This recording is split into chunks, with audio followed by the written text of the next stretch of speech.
Hello, everyone. Welcome. Thank you for coming. I'm very excited today. I have a feeling it's going to be a good night or a good day, wherever you are, just like the song. Today, we are very honored to have a special guest with Rami. So let me start by asking Rami if he's willing to introduce himself rather than me give him a kind of long biographical overview of his history. I thought maybe it would be better if he introduced himself. And then we can start in, I have some questions, but we can always take questions from the people. And if you wouldn't mind talking a little bit about your history and also a little bit about your current research so we can get to know you a little bit and what you're working on, and then we can talk more about maybe how you got into that and how you got into grad school and things like that. Hi, good morning from Dublin. Good evening to Japan. So I graduated from APU from APS in 2015. And after that, I had a 3-month break. And then in that time, I did a bit of teaching in my old high school in Sri Lanka. And after that, so while in my last year of APU, I was applying to a number of grad schools because I wanted to do a master's. And I ended up going to Leiden University in the Netherlands, and I did a master's in international relations and diplomacy. And then after that, it was a 2-year master's program, and then I ended up staying at Leiden University. I got a full-time tutoring job, so I was teaching for a bachelor in security studies for 2 years. And in the second year, I realized it was time to kind of move on and start looking for a PhD position. And then I found a PhD position in Dublin. I applied to a number of places, but I found a Dublin City University. And then my current research focuses on citizenship, the idea of citizenship in unrecognized states. So states that seem like states, but are actually not states or not recognized as states. And yes, as Rothman Sensei said, yeah, I also interned at the Afghan embassy while in Japan for a couple of months. And then also during my master's, I worked as a research assistant in a think tank back in Sri Lanka because we had a gap in our master's for about 4 months. Yeah, I think that's short enough, I guess. Yeah, good. Thank you. So can you talk a little bit about where you're from? I'm not sure if anyone really knows much about you, and maybe the fact that you're so famous at APU for being the TA for so long for Higgs Sensei. Yeah. So yes, where I'm from, that's always an interesting question.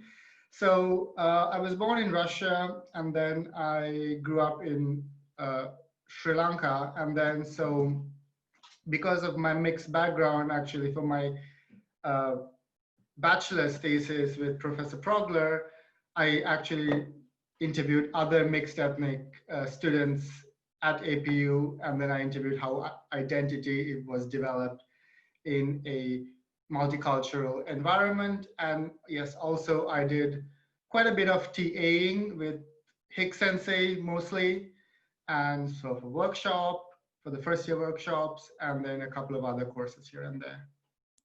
So why is it that you decided to go to graduate school? Like, what's your goal after graduate school, or what's your long-term career goal? So my first goal, so after APU, I decided that the corporate world or the business world or even national government or international organizations was something that I was not yet ready for. And I just wanted to expand my knowledge in the academic fields. I wanted to go into IR and kind of get my knowledge, make it stronger, and also I enjoyed studying in academia. And so that was kind of my main reason. It was more of I do not want to work yet, and thus the kind of the smartest option at that time was to kind of pursue a master's degree. And then after 2 years of my master's, so that has been 6 years of university, I was a little bit tired of studying. So I kind of reversed my roles and I ended up going back to teaching, because teaching is something I do enjoy quite a lot. And then after 2 years of teaching in the university, it's basically you hit a ceiling as well. So if you do not have a PhD or you're not pursuing a PhD, at least in Europe, it becomes very difficult to go higher in the academia, in the university system. So that was one reason. And secondly, I just wanted to pursue the research that I'm really passionate about and I'm really interested in. I did similar work for my master's thesis research, and then I kind of go in depth more in my current research in my PhD. Did you do the same thing in your undergraduate research, or what was your thesis?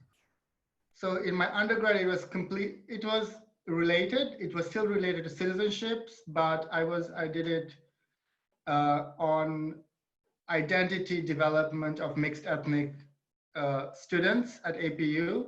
So it was still the identity dimension minus the politics. But now during my master's, I got into the political dimension as well. And then now I'm focused on both the sociological and the political dimensions of citizenship.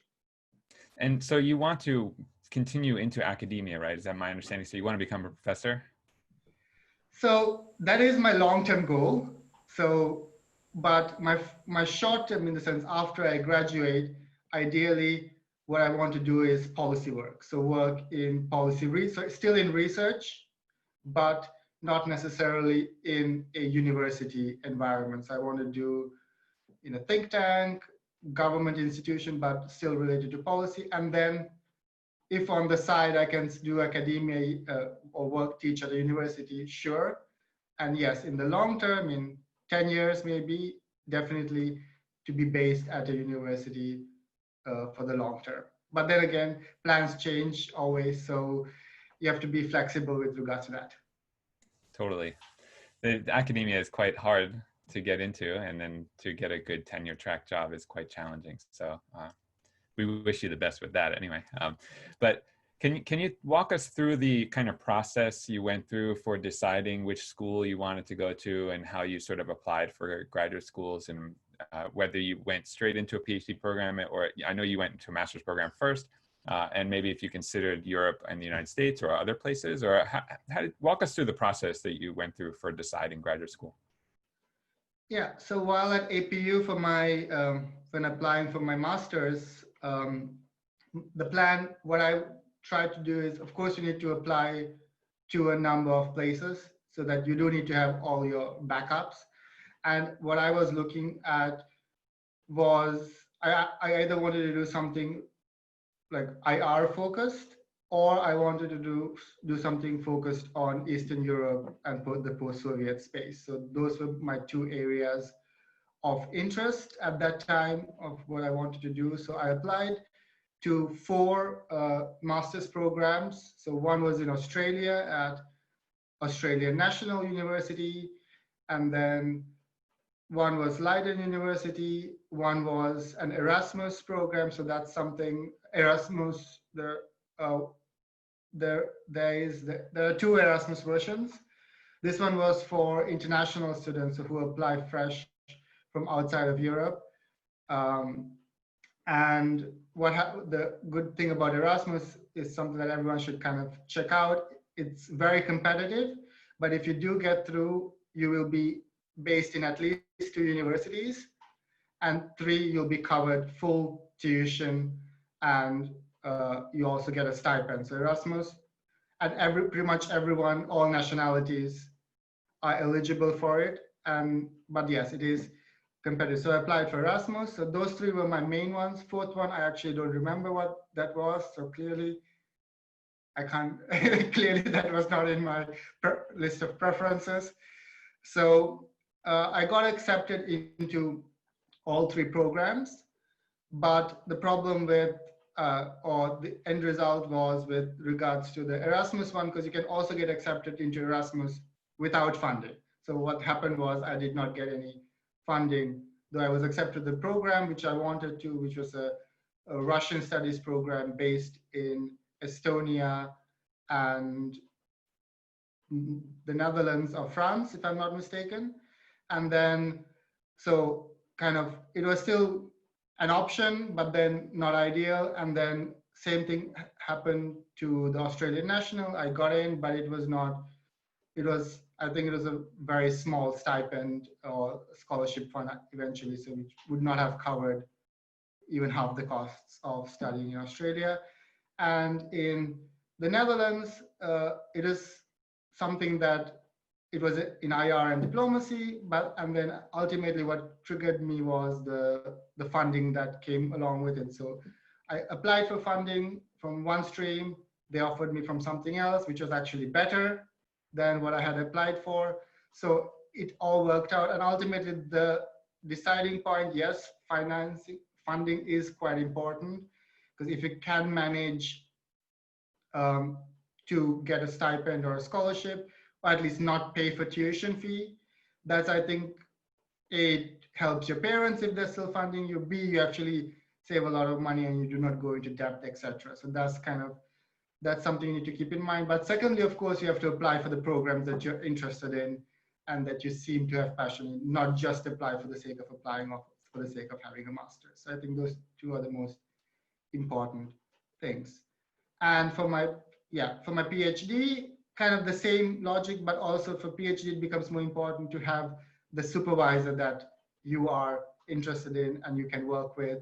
So that's, if you apply, because in the US, there are some programs which you do continue straight from the master's into PhD. So it becomes kind of one track, or even in Ireland, where I'm based, there are some programs you can kind of go straight through. For those, you need to do a bit of research as who is based at those universities in the topics that you're interested in. So that would be the third factor that you have to look at. Yeah. So it sounds like funding was really important. And I think that a lot of our students have the same kind of concerns going to graduate school a lot of times. So it sounds like you chose a bunch of schools that fit your sort of career goals, like the subject area that you were interested in and the quality of the school, and you applied to them, and then the funding made the sort of definitive answer of which one you ended up going to. Is that kind of? Yeah, that for my master's program, that definitely was the deciding factor. And for the PhD, you applied for a bunch or similar way? So for my PhD, I also applied to 4 universities here, all in Europe. So, and then my kind of first criteria of selecting was actually not the university ranking or the overall ranking, but actually who is based there and who is going to supervise me. So in a way, because there are brilliant scholars everywhere, and then that's who work in your field, in other fields, and that's for a PhD, that's the most important factor in deciding where you want to go, and not actually the overall quality of the university, because again, departments vary in universities, and that's, so it's this overall ranking is not a very good thing to go by when you do select your PhD. So I applied to EUI, which is in Italy. That's that one I did not get in. And then I applied to the University of York in the UK, and Central European University, which is now in Vienna, and then Dublin City. And then I ended up getting funding from DCU and from the Central European University. And in that, so ultimately, so I had kind of the both were of equal. So I had funding and I had kind of the scholars I ideally wanted to work with. And ultimately it was in a way a flip of the coin from one part. And secondly, it was that the supervisors here were much closer to what I was doing and what I wanted to do than the ones based at CEU. Yeah, I think that's a really important point. I think a lot of people miss that there could be really great professor at a mediocre university, right? And if you want to study that particular field that person is working on, it's better to go to that mediocre university and work with that professor under your PhD, even if the prestige of the university isn't necessarily as high as someplace else. I think that's a really important point. I also applied to the University of Edinburgh. I just forgot. Oh, you just remember. I was like, yeah, fine. Someone asked in chat what about the timing of your application from undergraduate. Like, when did you apply for your master's program? Because the APU schedule sometimes doesn't work out with application schedules. Yeah.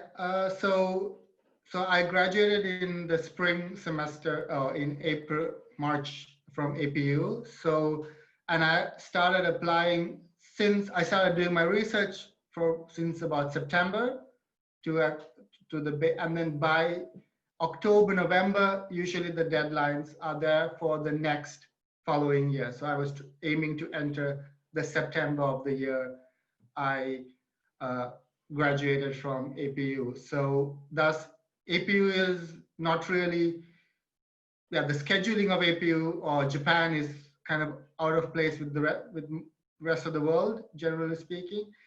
So, but actually that was in a way an advantage, is that you do get those 5 months where either you can take a real holiday break and not do anything. That's kind of just have a fresh start, or in my case, actually use that time to get some kind of experience and do an internship or something like that, so that you have something, or find a part-time job that actually is related to what you want to do, and kind of do that. So in a way, I started applying in about October, November of the previous year, from the year I was graduating. So yeah. So in your fourth year, you actually applied in January, right? Or December, January, your applications go in, and then you graduated in April, which is about the time when you were finding results also, right? From the graduate schools, getting back to you in March and April. And then you started in September. So you had a break in the middle there. And then you worked, or what did you do during that break? So during that time, I went back to Sri Lanka, and I worked part-time in my high school, middle school and high school, and then I ended up teaching something which was a subject which I was familiar with, but kind of out of place. I ended up teaching history and geography to 7th graders, so that was kind of fun to kind of engage with children. And also while at APU, I did Kumon and other things like that. So in a way, that's something I was familiar with from a teaching perspective, and then dealing with the academic or the actual subject matter was something new but interesting as well. So there are a couple of questions. Maybe they're kind of random. So just maybe not following the exact train that we're on here, but a couple of questions. One is, in terms of applying for graduate school, someone was asking if you would mind divulging your GPA, or like maybe any test scores or anything that you had, so they can get an idea of what's sort of necessary to get into these grad programs. Mm-hmm. So firstly, one of the most important things is your IELTS or your TOEFL. So you're basically the English language proficiency. That's something that's important. And if you're in your fourth year, you should have so basically by the end of your third year, you should apply to sit for it. If you are still not in your third year, if you're already in your fourth year, you should be and planning to go to graduate school, you should have already applied to. So basically sit for the TOEFL or IELTS in your fourth year, so that you already have the results on you to apply when the time comes. So I did that while I think I was in my fourth year, beginning of my fourth year. So, and I had like an 8 out of 9 for IELTS, because that's what I was familiar with. And so for IELTS, it really, and you can find the conversion scores on Google, but ideally you should have a 7 or above for IELTS, and that should minimum usually 6.5. But then some programs, for example, I know like Oxford and Cambridge, they have a 7.0 cutoff, which is much higher than many other universities in the UK, which is about 6 or 6.5. So check the university requirements, but if you get anything above a 7, you are in a good place. And for my APU GPA, it was, I think it was like a 3.6 at the end of when I graduated. So glad to hear that. Yeah. I always tell students they need at least a 3.5. I mean, you know, some programs allow you to apply with lower than 3.5, but I say if you have a 3.5, you can pretty much apply anywhere. You may not get in everywhere, but at least you could apply with a 3.5 pretty much anywhere that you want to apply. So that's good to hear. Someone else asked about your choice when you're choosing graduate schools. Did the like living style or location at all influence your decision? You wanted to be in Europe for some reason, or you didn't want to be in the US or something like that? So for me, the US was never really, nothing pulled me towards the US, at least when I was applying during my time at APU. So that was, I did not even look for universities or programs in the US. So that was, even though there are, I mean, now in my field, there are a lot of institutes and university departments that work in my area. But then the topics I wanted to focus was, to begin with, very geographically European based. My research interests were geographically Europe based. So it kind of made sense to study in Europe. And then when I finally kind of had to decide where to go and the final decisions were being made, the Netherlands, I did not really have any idea about the Netherlands to begin with, but then, I mean, I enjoyed my time in the Netherlands, my 4 years in the Netherlands, and like that's somewhere I want to move back to. So I sell the Netherlands a lot to everyone. Thanks. So I want to talk about your experience in graduate school a little bit now. So can you talk a little bit about what it's like to navigate the politics of graduate school and to deal with professors and other students? And also someone's asking about the finances of living through graduate school. I mean, you know, I know what it was like to be poor in graduate school and how difficult that can be, even with funding. It's sometimes very hard. So maybe you can talk about just sort of the day-to-day of being in grad school and sort of how to navigate those kinds of situations. Yeah.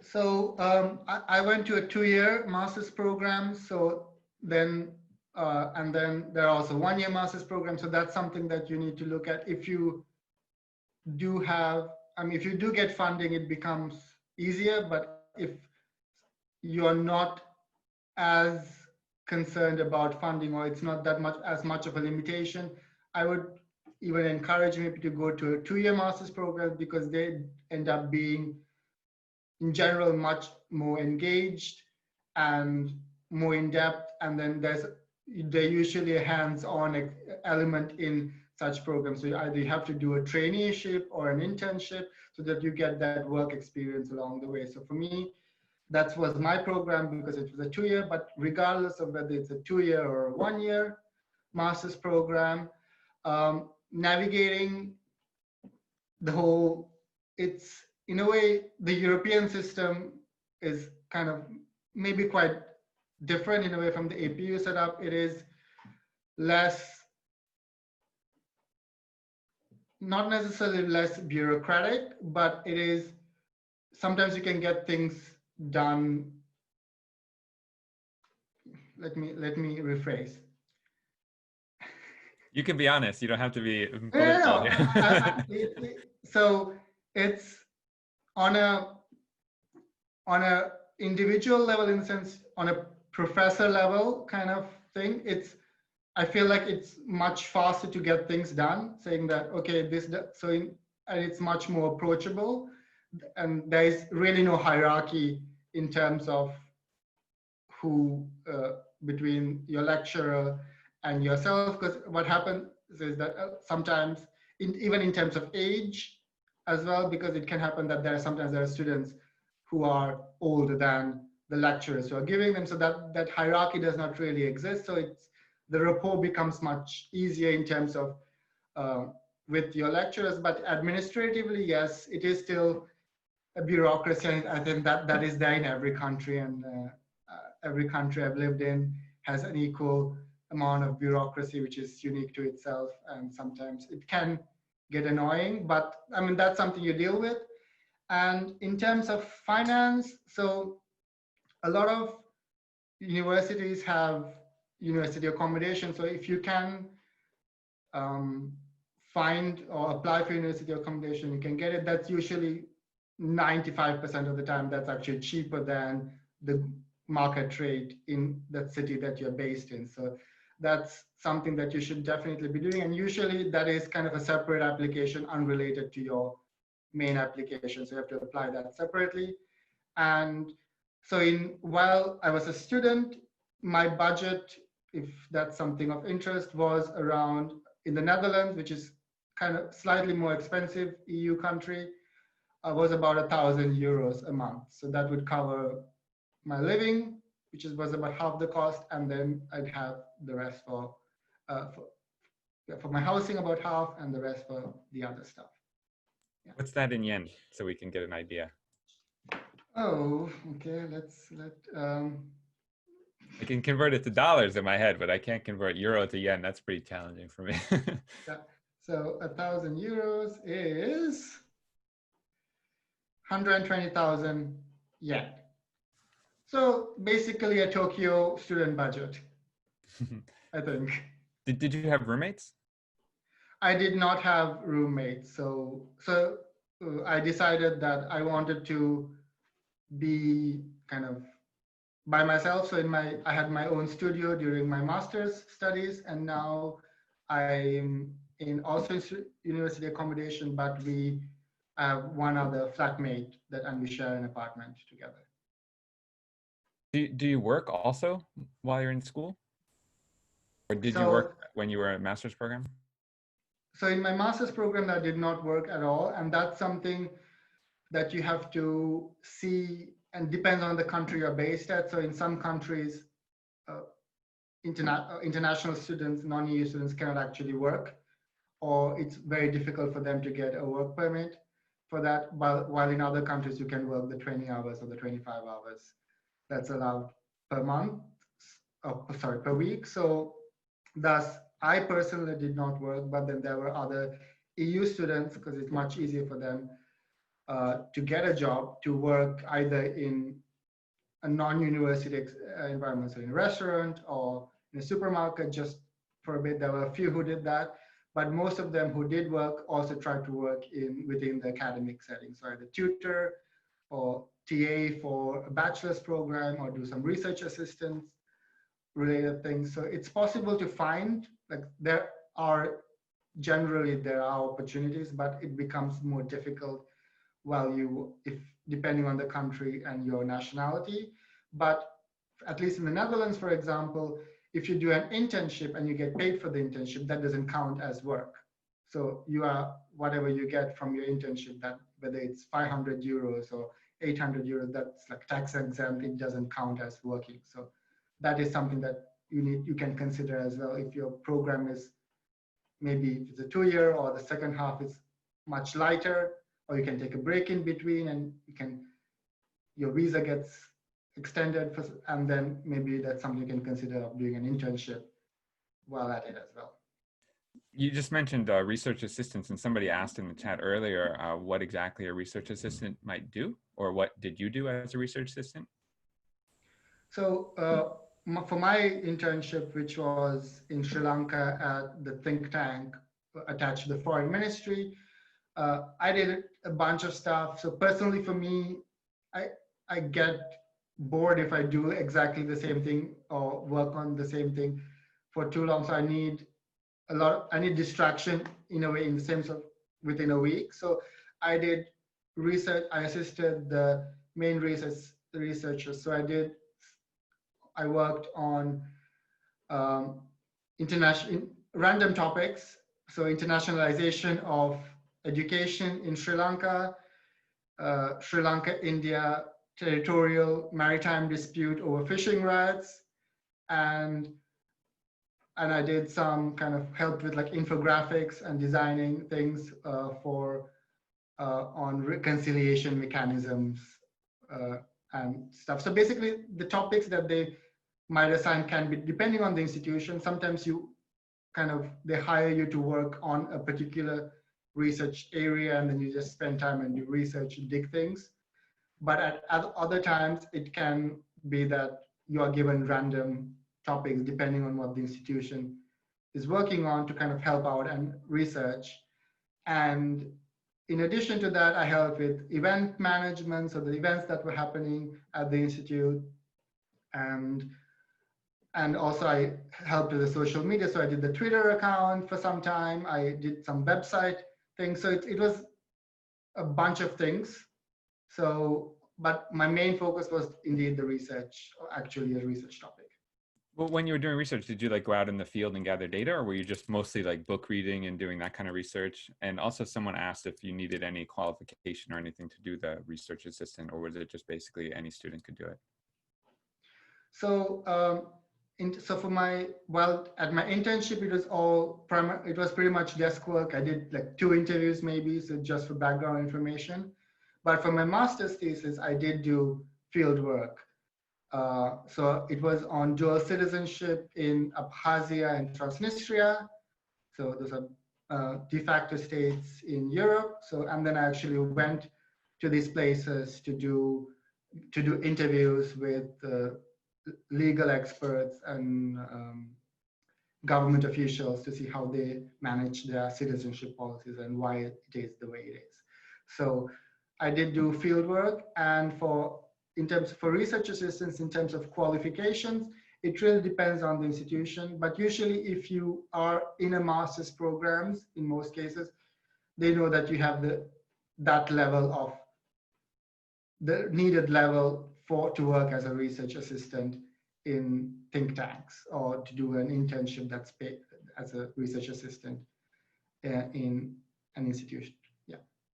Yeah, I mean, probably the good thing about doing a research assistance is that you don't have to come up with the topics by yourself. And you basically can just do what they tell you to do, right? I mean, whatever the research they need you to do, they'll direct your work. Yeah, indeed. So it's good practice anyway for your research that you get into later too. So there were a few questions coming up about actually getting into grad school. So we're going to go back to that topic a little bit, entry into grad school. A couple of them in particular. About languages. When you're applying to different schools in different countries, do you need to speak different languages, and how does knowing a second language or third language like affect your application? Did you need to know a different language going to the schools that you went to? And then the other question was about your like cover letters and stuff. If you could talk about how you designed your cover letter or your application essays and things like that to help get you into the grad schools. Yeah, so I mean, the more languages you speak, the better. So that's kind of my my mantra. And then, so while at APU, I did Indonesian, and so basically there was a point in time in my 4th year, I almost did not graduate because I had I did not have enough major credits. I had 124 credits, but they were of the wrong type. So eventually I took like a couple of extra classes in my final semester just to have like the right amount of credits in the right boxes. So I did too many language courses, but that was actually a good thing, because the more languages you have, the better. It just looks, even if it's not a requirement of the program that you are going to, it still looks good on your CV, especially if it's anything to do with international whatever. The fact that you are able to speak multiple languages show that you are interested in working in an international environment and are able to communicate. So, I mean, APU has that set up to A, to learn languages, and B, to interact with other languages, to kind of use that to your maximum potential. And that would be my suggestion. So, and then the other question was about your cover letters, essays, and also someone asked about doing research on graduate schools. Like, how do you find the graduate schools, and how do you find the professors that you want to work with and things like that? So with cover letters, usually in most cases you apply to the graduate school, and for funding it's 2 different cover letters. So I mean,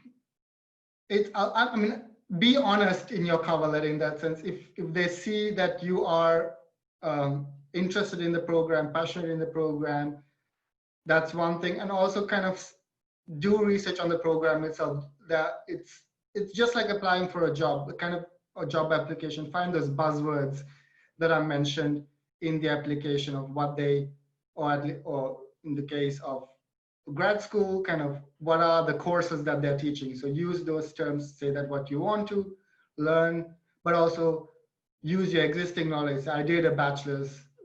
For example, I remember writing something like, I did the law course in APU, and I want to expand my knowledge in international law through following the other course within the program. So kind of link what you know and what they're offering, and that shows that you have done the research. And then just be honest and transparent in why you want to work in the topic. If you already have an idea in the actual research, even if it's a master's level, that's not really expected to know what you want to write your thesis on. But if you know that actually, and I wrote that extensively, exactly, in a way I wrote like maybe a 500-word thesis proposal even in my master's application, which is as part of my cover letter. And that shows that this person is serious about studying for this topic, and he already has thought about what they want to do. So that's definitely something that you should be doing. And in terms of the research, I would say I mean, there are a lot of universities, a lot of programs, so that takes a bit of time. And I would say for now, already, I mean, what I do now is get on Twitter and kind of start following people or academics in the topic you're interested in. And ultimately you build up a network. So with regards to for example, my supervisor, my PhD supervisor, we got to know each other first from Twitter. And then, so I followed him, and then he had posted like, oh, he was based in Dublin, I'm going to be in Amsterdam for a book launch, etc. And I just messaged him, oh, I'm looking for PhD programs. I'm interested in your area. I've read your papers. Would you have time for a coffee? And then I actually met up with my supervisor, and then it went on from there. So kind of start making that network, even if you're not really sure what you want to do. If you follow the scholars, they usually end up sharing programs and advertisements of vacancies for PhDs and other positions. And another point that in relation to PhDs, what you need to think, if that's in the long term, in some countries, PhDs, like in the Anglophone countries, like the UK and Ireland, as a PhD, you're a student. But in the Netherlands and a number of other countries, a PhD is actually a job. So you get a full salary, or quite a full salary, not a full salary, and then you get your pension benefits, etc., etc. So you actually, that becomes part of your work experience as well, and you have a different legal status than if you're just a student. So kind of that's something in the long run, but just to be something that I was aware, but it did not hit me until I actually moved to Dublin, that, oh crap, I'm not sorry for my language, I was not a employee anymore, I'm just a student. So that transition back into being student was a bit strange in the beginning, because I was used to being, since I worked in university, I was used to being an employee of the university.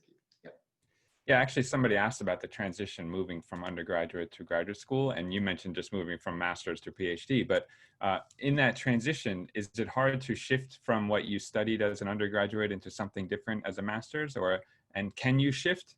Like, how far can you diverge from what you studied as an undergraduate?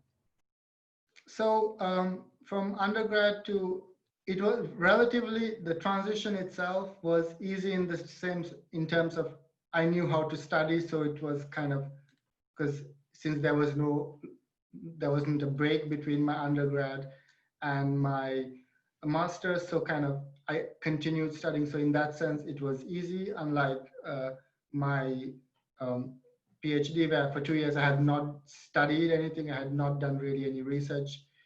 And so initially it was a bit difficult. And when, in terms of the transition from topically, still, I mean, it doesn't really matter whether you did culture, society, or IR, or environment, or tourism, it's still in the broader School of Social Sciences. So in that sense, that the programs, unless it's a very specialized program, they are not very particular about exactly what you did for your undergrad, as long as it's within the general field. But then, I mean, I know people from my program and other programs. There was someone who did, in my same program, he did air traffic control management, something completely unrelated. And then he still decided, I want to do IR. And then he still got in. But then for those programs, you need to be able to, if you do a radical shift, you need to be able to compensate that in your cover letter, explaining why you want to make this shift. And if you make a good case, that usually works. There was also someone who did physics and as his undergrad and came to also to do an IR, master's in IR, but then he had work experience for a couple of years working in the foreign service. So, yeah. Yeah, so shifting from like hard sciences or something might be a little bit more challenging, as you said, but as long as you explain it, probably it's okay. Exactly. Right? Yeah, and in some sense, you might be able to actually improve your application if you're bringing in ideas or theories from a different field. Sometimes doing that can actually, grow a research project even more, create new interesting projects. So that might be helpful too. All the people in here are students, and so a lot of them are asking about what they can do now as undergraduate students. I mean, they know that GPA is important, or learning languages like that. But what are some of the soft skills maybe that they could develop, or other things that they could do now to help them prepare for graduate school? So one thing is kind of being able to communicate or interact with other people. So especially with like a lot of universities, I mean, just like APU are very particular about internationalization. And then can the person we are admitting to our university can he communicate, or does he show that potential to communicate with people from other cultures, from other environments? So that is something that you should work on, that you interact with. Don't stay I mean, sociologically, it's natural to go back to kind of our natural bubble of or our enclaves of linguistic or national groups. And if you think you are in a bubble and an enclave, try to break away from it. But I hope that you're not.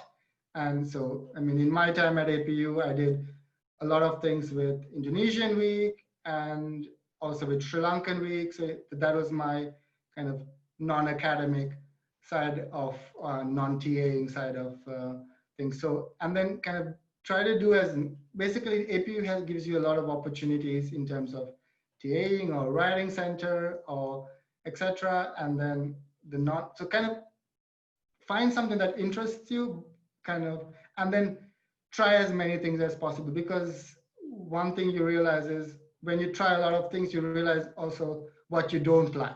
And that's something important as well, that, okay, I don't like, for example, I don't know, I can't think of an example. But you like everything. For me, for example, through my internship, I realized I don't like desk research.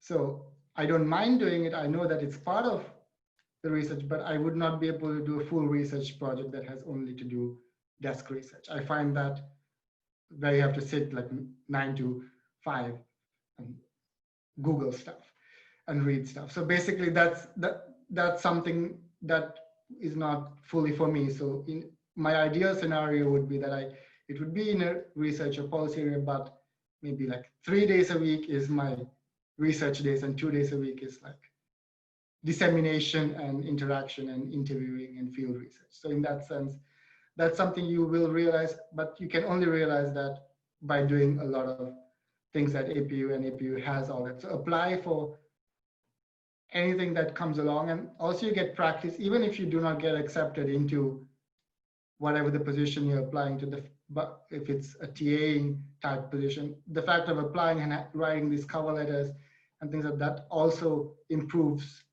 your way of writing as well. So kind of in applying, and the other things, just join a multicultural week, join one of the clubs at APU, and do something fun as well. That's also important.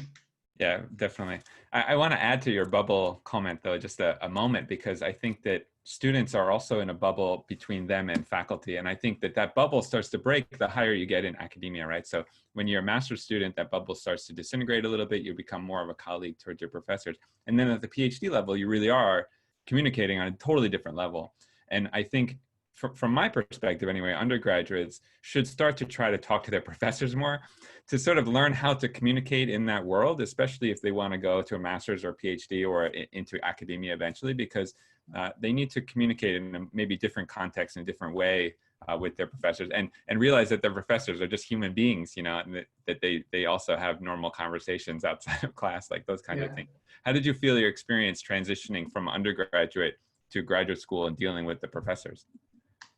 So yeah, it was interesting in terms of, because for a lot of the European students, even in their undergrad, there is much closer or much stronger rapport, and that's how it is. And then all the ones who came from outside of Europe, we always kind of started addressing, like, you know, professor, whatever, and they're like, why are you calling me professor? Just call me, and then by the name. So like for even like those cultural differences, it's something that, I mean, you adapt and you get used to, and then kind of in a way through practice you just get used to it, and then it becomes closer. And then ultimately, don't be afraid to ask. If you do have a question, don't be afraid to ask. The worst thing that can happen is the answer is a no. So it's if you think that it's something that you should ask or request, just ask. And I mean, do that. And then usually, especially if it's in a master's or PhD level, if researchers are generally interested in other people who do research in their topic. So in that sense, if you do ask, if you write an email saying like, okay, I read your paper, do you have any other suggestions? Usually people probably have a reading list somewhere that they can suggest to. So in that sense, kind of get in touch, communicate. So again, Twitter is like one way of doing that, is kind of, you can follow anyone in that sense, and then you can build a conversation from the beginning, even if you are a bit reluctant to kind of go out and kind of start a proper conversation. So that's something that you can do. But yeah, while at APU, I would say just, yeah, talk to your lecturers. And I mean, again, the worst thing that can happen, they say, sorry, I'm busy now, can you try this next week, or something like that. So in that sense, just, yeah, approach them and ask.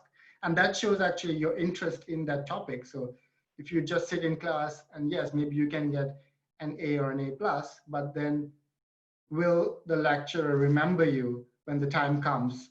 For example, you need your recommendation letters. If, yeah, just because you got an A plus in a class of 200, that does not mean that the lecturer will remember you if you never raised your hand and if you never interacted with the lecturer. So that's something that you should consider or try to do. And then that's also good practice in communication. Yeah, actually, what you said rings a bell. Two experiences I had. One, when I started graduate school, one of the professors, like my first week, we were talking about something. He said, let's go have a beer and talk about this more, right? And so it's a totally different way of thinking about it. Rather than come to my office or something, let's just go, you know, have a beer and talk about this. And the other thing was that there's a student at APU the other day who was one of my seminar students, and she started talking about the papers that I had written and talking about my own research. And I was like, oh my gosh, you read my work, right? I had no idea. And it changes the way, you know, you're interacting with someone when they're reading your research and they actually get to know you on a different level. So I think that's important. And a couple more questions, then we're going to get into the really deep defining questions for you. But one of the questions we had was, can you talk about the kind of presentations or publications that you're required to do? Maybe in your PhD program, how many presentations do you do? Do you do them often? What kind of work do you do in terms of your research? Yeah.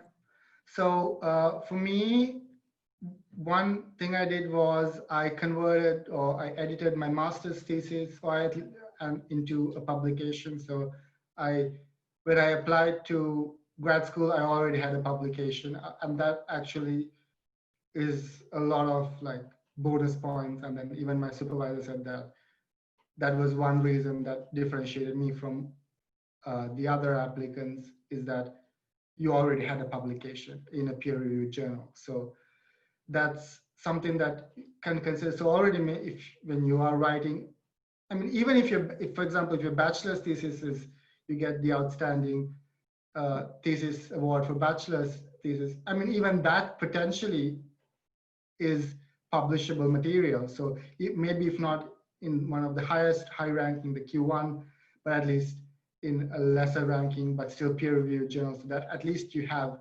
something published, even if you will never look at it again, but still your name is on it, and then that's it. So consider doing that if you feel like you're, and again, there's no harm in sending out your proposal after for a journal paper. All that can happen is you get a rejection letter, and that's quite normal in the academic world of publications. Here in my PhD, so there is, as part of the PhD, so there are different options. It's the same thing is in the Netherlands. You can have a monograph, so you actually write in a way a full book, 6 chapters, 7 chapters, whatever. Or there's another option called PhD by publication. So that idea is that you need to have 3 or 4 peer-reviewed publications at the time before you graduate, and then you kind of combine them and then have an introduction chapter and a conclusion chapter and maybe a methodology chapter if it makes sense. So then you kind of hit 2 birds with one stone. Since you do have your publications, but you also have your final PhD dissertation. So that depends on the program, and then it's usually that you can decide. For me, I can decide in my next year even I can decide which one I want to do. So you don't need to know that from the very beginning of your program. But yeah, the more publications you have, the better, because ultimately, if you do want to go into academia or even in policy research, they look at what have you written and what have you got out there. Someone asked a question about undergraduate again. So how did you decide your thesis and your seminar professor? Maybe they're trying to decide whether to take someone's seminar. So what was your thinking process at undergraduate level?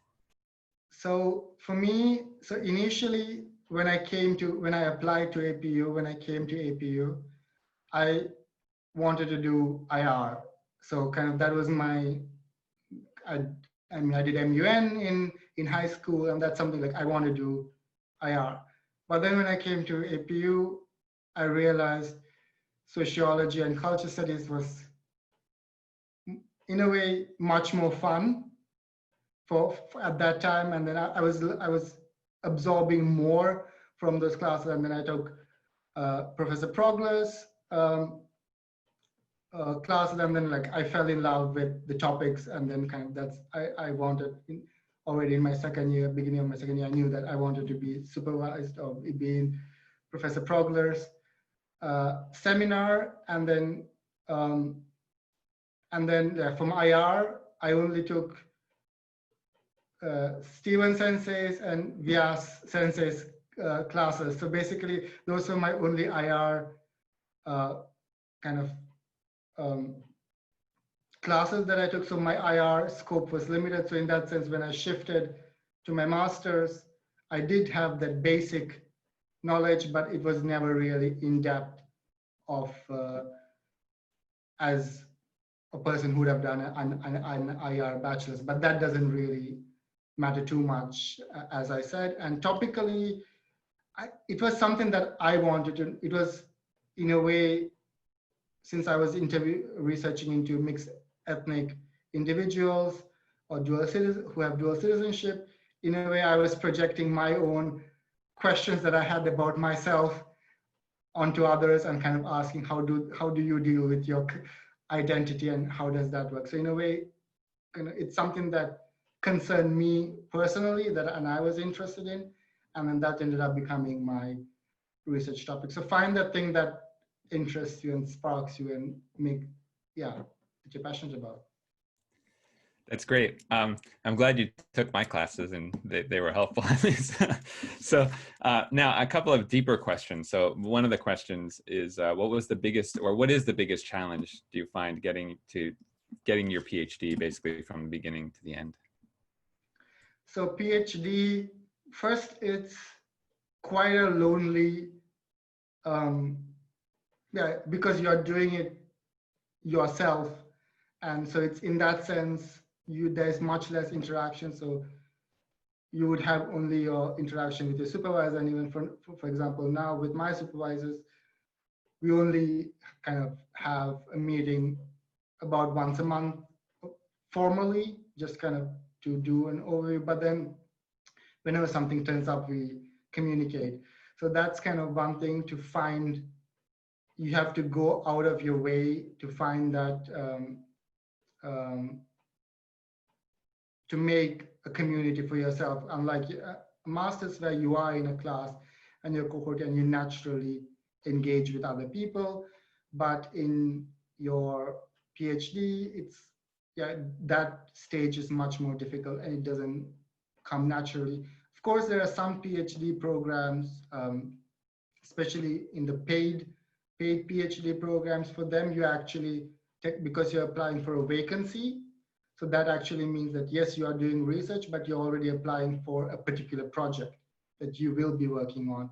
And that usually will be a couple of PhDs, even though maybe one looks at, I don't know, uses interviewing as a methodology on that topic, another one just does archival studies, but it's still you're working on the same topic and thus you end up communicating amongst yourself. So it depends on the program and how it's set up, but that's kind of one of the challenges. And the second one is, in a way, keeping yourself motivated in the sense of, I mean, you cannot be expected to just keep writing or just keep reading. So you need to be able to either take a break when that's necessary, or kind of be able to shift between different things and kind of move between different parts of your research, either reading and then a bit of writing and then some analysis parts. So basically kind of you should be able to not be stuck in one place. And if you feel you're stuck,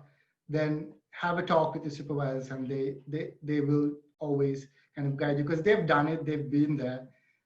And then kind of they're the best person to ask of how to deal with a PhD.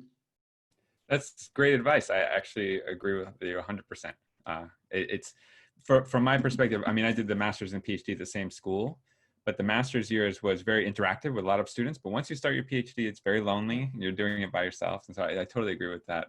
And then also about asking your professor. Often I was hesitant to ask my supervisor questions, but once you do, you feel so much better because you know you're struggling, you don't know if you should approach them and ask them about something. And then what you finally give in and you do it, and then they give you the best answer and you're, oh, now it makes sense and I feel so much better about it. So I agree with you 100%. So maybe last deep question, is it worth it? And what do you regret, or what would you do differently if you could do it again?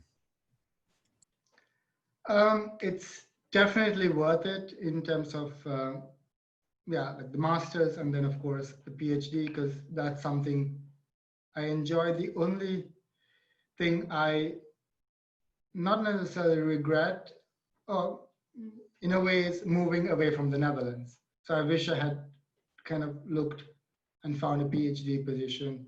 At the point I was applying, there was nothing in my field because it's such a niche area that kind of I applied to the only programs that were related.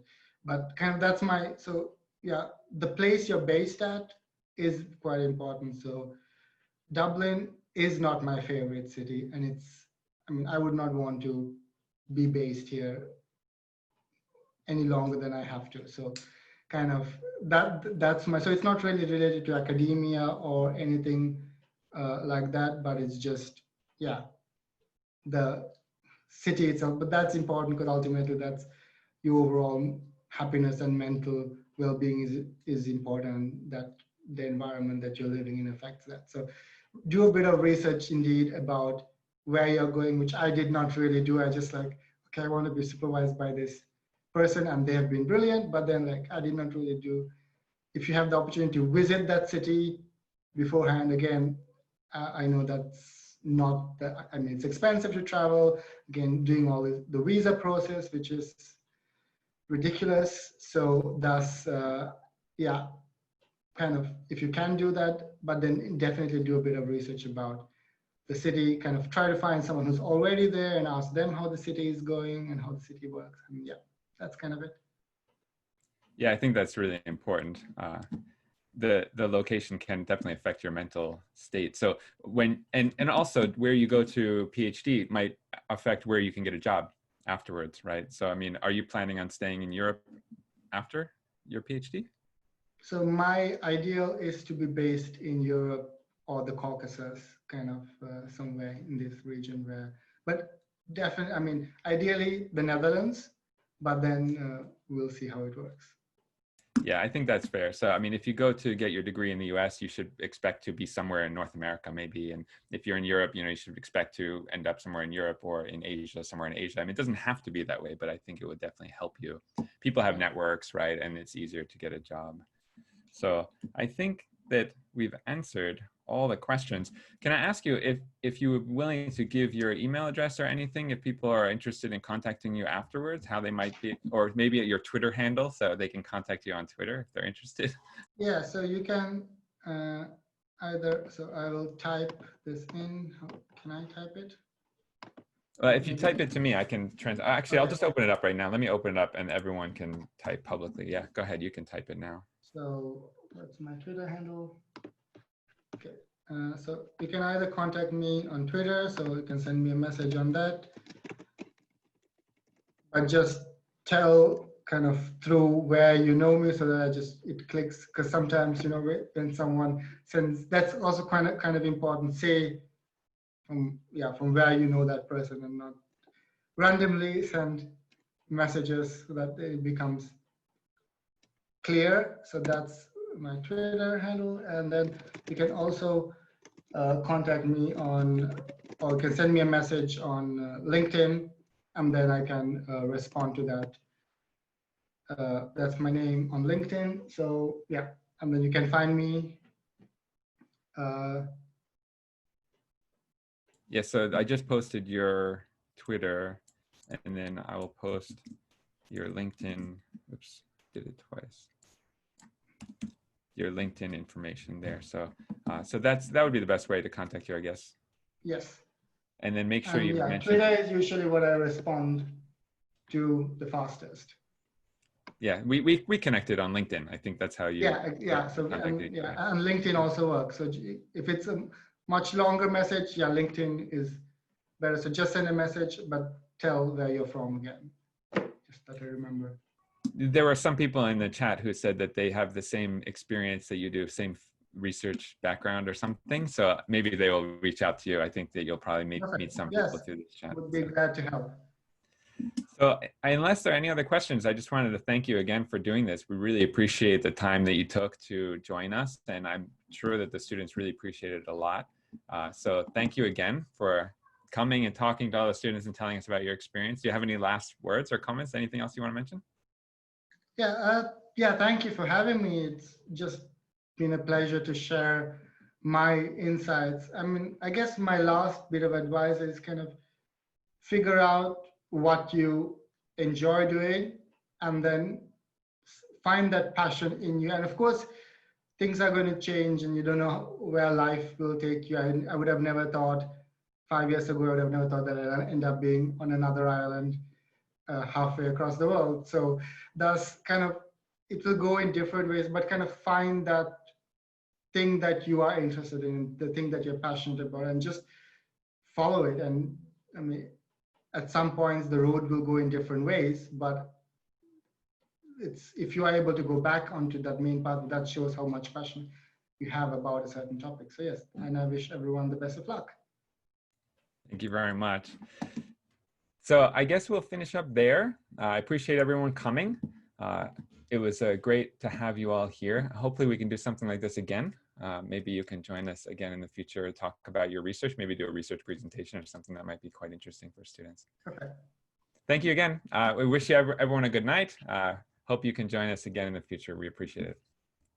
Bye-bye. Bye-bye.